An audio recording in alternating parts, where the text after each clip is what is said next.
നമസ്കാരം. മീഡിയയിലേക്ക് ഏവർക്കും സ്വാഗതം.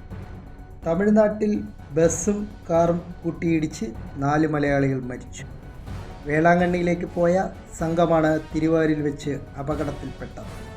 തിരുവനന്തപുരം നെല്ലിമൂട് സ്വദേശികളായ സജിനാഥ്, രാജേഷ്, രാഹുൽ, സജിത്ത് എന്നിവരാണ് മരിച്ചത്. ഇവർ സംഭവ സ്ഥലത്ത് വെച്ച് തന്നെ മരിച്ചു.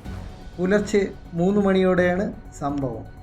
7 അംഗ സംഘം സഞ്ചരിച്ച ഒമനി വാൻ തമിഴ്നാട് സർക്കാർ ബസ്സിൽ ഇടിച്ച് തലകീഴായി മറിയുകയായിരുന്നു. 3 പേർക്ക് ഗുരുതരമായി പരിക്കേറ്റ് തിരുവാവൂർ ജില്ലാ ആശുപത്രി തീവ്രത പരിചരണത്തിലാണ്. മരിച്ചവരുടെ മൃതദേഹങ്ങൾ പോസ്റ്റ്മോർട്ടത്തിനായി ആശുപത്രിയിൽ മാറ്റിയിട്ടുണ്ടെന്നും അധികൃതർ അറിയിച്ചു.